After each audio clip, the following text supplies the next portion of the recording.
KSW's welterweight champion Roberto Soldic has been on the right end of a number of comparisons to heavyweight legend Mirko "Cro Cop" Filipovic. Time will tell if Soldic's career can reach the same heights as Cro Cop's, but his game is built from the same foundations, a simple southpaw triple attack which has earned Soldic and Filipovic almost 80 professional knockouts.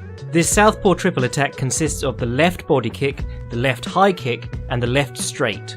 A reaction to each one opens up a path for the other two. Get good at it and the opponent will be left desperately guessing the appropriate reaction every time your left shoulder twitches forward. Similar to Cro Cop, Soldic has two modes of combat, pressing forward and playing the bully, or retreating and breaking off line to fire encounters from the open side. The open side is the less protected side of the stance. On an orthodox fighter that's the right side, on a southpaw fighter that's the left side. Another way to think about it is that the opponent's belly button points towards their open side. Kicking into the closed side means that even if the opponent cowers and turns away from you, like a day one kickboxer, you are probably going to kick the meaty slabs of their back and shoulder. When kicking into the open side, only the opponent's rear arm protects all the squishy targets above their waist, and the arm itself is also a legitimate target. When the opponent's right hand is occupied in striking, it can't block strikes from that open side. Consequently, Soldic, Cro Cop and many other southpaws will retreat back to their left, to stretch out the opponent's right hand, and to try and shoot their own left over the top.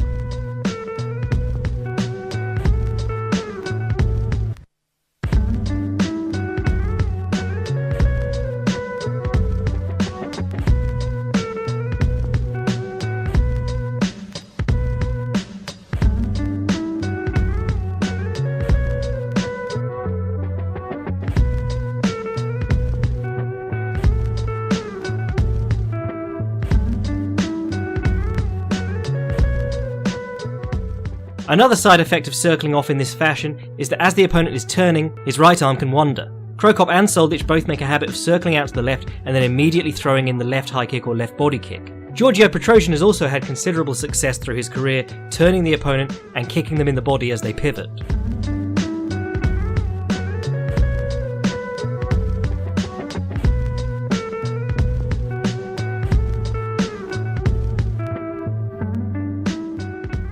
Mirroring Cro Cop's career, Soldic has become more aggressive as his confidence in his wrestling has grown. In most of his recent performances, Soldic has pressed forward and backed his opponent onto the fence, dropping away only when they lash out at him. He has also begun opening up in combination more frequently, something that Cro Cop was never that comfortable doing either. This brings us to a couple of odd habits in Soldic. The first is that he often makes himself a sucker for the left hook. Most southpaws will hand fight with their lead hand, check the opponent's lead hand or rip it down, and then throw their left straight. Soldic just goes right after the left straight, and drops his right hand down to his hips each time he throws it. Getting caught with a counter left hook from Dricus du Plessis in April of 2018 cost Soldic his KSW title. Soldic also has the habit of going wild against his opponent's guard once he has them hurt. In several of his fights, he has obviously injured his left hand and begun throwing it as a spazzy hammer fist to try and work around the injury.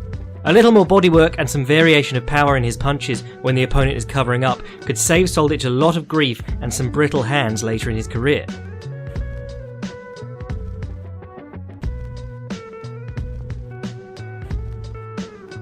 Roberto Soldic is currently 16-3 and has finished his opponent in 15 of those victories.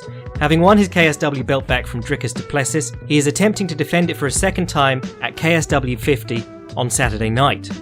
He's the definition of an action fighter and is well worth your time if you missed the magic of Mirko Cro Cop.